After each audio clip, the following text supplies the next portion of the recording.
नवीन नवरी निशा काही विधी करून शांतपणे सोफ्यावर बसली होती. तेवढ्यात मोठी नणंद म्हणाली, "अगं, तुझ्या आईने तुला सांगितले नाही का? घरातील ज्येष्ठ महिलांच्या पायांना स्पर्श करून शगुन द्यावा लागेल. चल, सगळ्यांना उशीर होतोय. काकू, मावशी सगळ्यांनाच निघायचं आहे. नाहीतर म्हणतील तुझ्या सुनेच्या आईवडिलांनी काही दिलेच नाही." निरोपाच्या वेळी आईने पर्समध्ये वेगळे लिफाफे ठेवले होते. हे निशाला आठवले. तिला आईने सांगितले होते की वडीलधाऱ्या महिलांच्या पायांना स्पर्श केल्यानंतर त्यांना दे. "दीदी, हिने सकाळपासून एकच साडी नेसली आहे. सर्वांना काय वाटेल? नवीन सुनेला साडीच नाही. तू आमच्या कुटुंबाला चांगलं ओळखतेस. काय काय बोलतील काकू आणि काकी. चल, आपण निशाची साडी बदलून देऊ. आपल्या आईने सुनेला किती महागड्या बनारसी आणि सिल्कच्या साड्या घेतल्या आहेत, हेही लोकांना कळू दे की." "होय, तुझं बरोबर आहे कोमल. चल निशा, मी तुझ्यासाठी भारीतली साडी आणि दागिने देते. तेच घालून पुढचा विधी कर." दोन नणंदांचे म्हणणे ऐकून निशा शांतपणे तिच्या खोलीत गेली. मेमधील उन्हात जिथे भल्याभल्यांनाही घाम फुटला होता, तिथे नववधूची काय अवस्था झाली असेल याची कल्पना करवत नव्हती. लेहंगा, भारी साडी, चुन्नी, दागिने घालून. पण ती नवीन सून कोणाला सांगणार? आणि इथे तर लग्न ठरल्यापासून दोन्ही नणंदांची राजवट सुरू झाली होती. सासू आणि त्याचा स्वभाव अजून कळला नव्हता, कारण लग्नाची संपूर्ण जबाबदारी दोन्ही नणंदा आरती आणि कोमल यांनी घेतली होती. कोमल तिला घेण्यासाठी रूममध्ये पोहोचली तेव्हा ती रागाने म्हणाली, "अगं निशा, तुला दीदीच्या सल्ल्यानुसार कपडे घालायला सांगितले होते. तू ही साधी साडी का घातलीस? ही पाहिल्याबरोबर लगेच समजते की ती तुझ्या आईच्या घरून आली आहे. सासरच्या घरचे नियम वेगळे आहेत ते समजून घे. तू नवीन नवरी आहेस, जरा चांगली साडी घाल." इतक्यात अनिताबाई खोलीत पोहोचल्या आणि म्हणाल्या, "जसे आहे तसं ठीक आहे. आता काही बदल नको." सगळे शांतपणे खाली गेले. "आणि निशा, तू खूप सुंदर दिसतेस. चल." हे ऐकून कोमल गप्प झाली, पण ती मनातून खूप चिडली होती. निशा सगळ्यांसोबत बसली तेव्हा आरतीही चिडली. निशा अतिशय काळजीपूर्वक सगळ्यांच्या पायाला हात लावून लिफाफा देत होती. इतक्यात आरती म्हणाली, "अहो, ही आमची आजी आहे. फक्त त्यांच्या गुडघ्यांना स्पर्श करू नका, पायांना पण करा." अनिताबाई दोन्ही मुलींकडे पाहतच राहिल्या. त्या दोघींचाही आजचा नूर त्यांना वेगळा वाटत होता. निशाने अनिताबाईंच्या पायांना स्पर्श करताच त्याने लगेच तिला मिठी मारली आणि म्हणाल्या, "आजपासून मी तुझी सासू नाही तर आई आहे. तू कशाचीही काळजी करू नकोस." त्यानंतर तिने आरती दिदीच्या पायाला स्पर्श केला आणि कोमलकडे सरकली. तेव्हा अनिताबाई म्हणाल्या, "तिचे लग्न तुमच्या आधी झाले असले तरी ती तुमच्यापेक्षा लहान आहे. तिला मिठी मारावीस असं मला वाटते." प्रेम आणि जवळीक कायम राहावी म्हणून कोमलनेही आपल्या वहिनीला मिठी मारली. नवीन सुनेचे पहिले किचन दुसऱ्या दिवशी सुरू होणार होते. काही पाहुणे गेले होते, पण खास लोक रात्रीचे जेवण करूनच निघणार होते.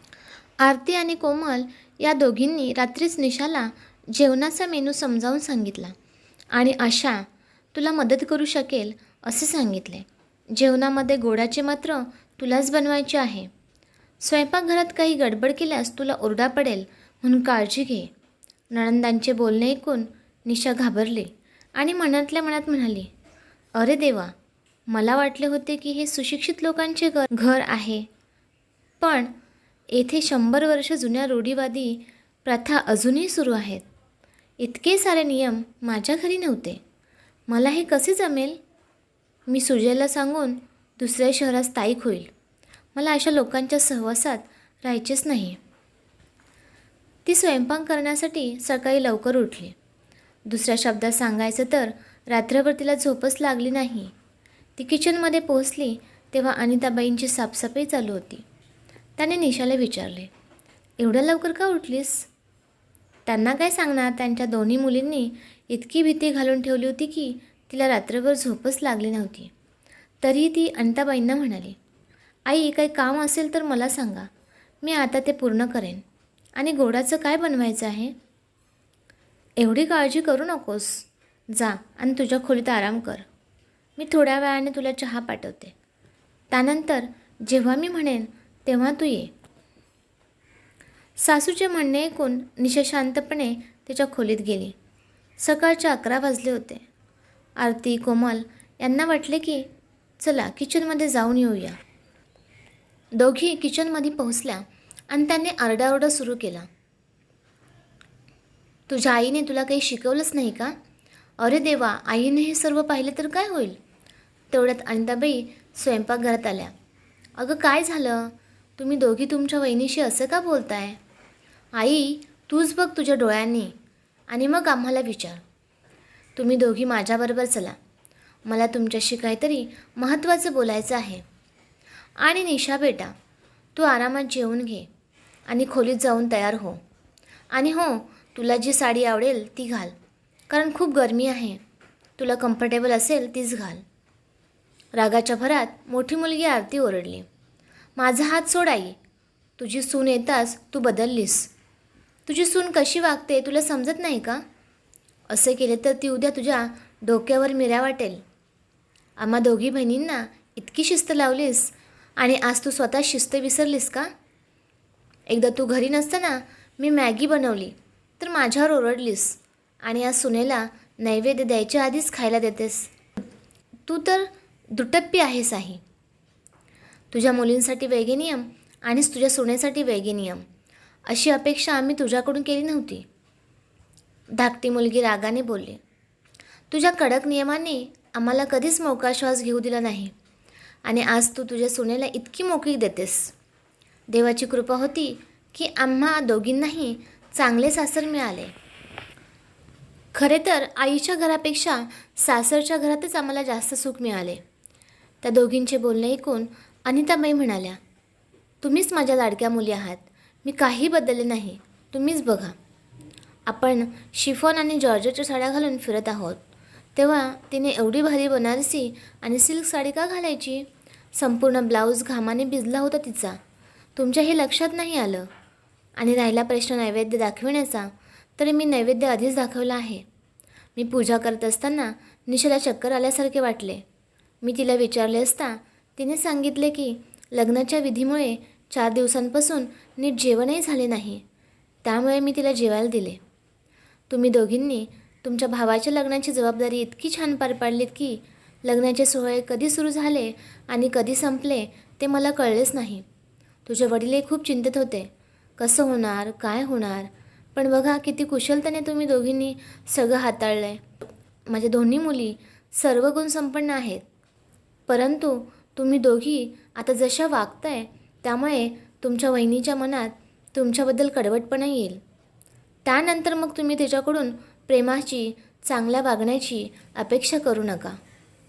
दोघी आईकडे आश्चर्याने बघत राहिल्या आणि मग अनिताबाई म्हणाल्या, तुमच्या भाषेत म्हणतात ना ते first impression is last impression. आज तुम्ही दोघी बहिणीशी अशा तुटक वागलात तर विचार करा, उद्या ती तुमच्याशी प्रेमाने बोलेल का? मला आतापर्यंत 2 मुली होत्या, पण आता निशा आल्यामुळे मला 3 मुली आहेत. निशाच्या आईने मला सुरुवातीला सांगितले होते, शिक्षणासाठी ती जास्त वेळ हॉस्टेलला राहिली आहे, त्यामुळे घरच्या कामात ती थोडी मागे आहे. तिला सांभाळून घ्या. मला माहीत आहे तुम्हाला मोठे करताना माझे नियम वेगळे होते, त्यामुळेच तर तुम्ही सर्व गुण संपन्न आहात. जिथे जाल तिथे तुमचे कौतुक होते. परंतु प्रत्येक पालक आपल्या मुलांना त्यांच्या पद्धतीने मोठं करत असतात. प्रत्येक आईची पद्धत वेगळी असते, त्यामुळे निशाच्या आईचे बोलणेही काही चुकीचे नव्हते. आता निशाने आपल्या घरात जुळवून घेण्यासाठी आपण तिला थोडा वेळ द्यायला पाहिजे. आपण तिघींनी मिळून आपल्या घरचे नियम तिला हळूहळू समजावून सांगितले तर मला खात्री आहे की जसे तुम्ही दोघी शिकलात तशीच एक दिवस तीही शिकेल आणि माझ्या दोन्ही मुलींप्रमाणे कुटुंबात आणि सर्वत्र एकोपा ठेवेल. आरती आणि कोमल दोघीही एकमेकींकडे पाहतच राहिल्या. आईचे म्हणणे खरे होते. ती बरोबर बोलत होती. सर्व घरातील पालनपोषण सारखे नसते. घरातील नवीन सदस्याशी प्रेमाने बोलले पाहिजे, त्यांना टोमणे मारू नये हे त्या मुलींना पटले होते. दोन्ही मुली एकत्र त्यांच्या आईला म्हणाल्या, तू आम्हाला खूप मोठी चूक करण्यापासून थांबवलंस आई. नाहीतर आम्ही दोघी तिची शाळाच घेत होतो. आरती आणि कोमलने आईची माफी मागितली आणि आईला मिठी मारली. मंडळी, हा व्हिडिओ तुम्हाला आवडला असेल तर व्हिडिओला लाईक करा, शेअर करा आणि सबस्क्राईब करायला विसरू नका. धन्यवाद.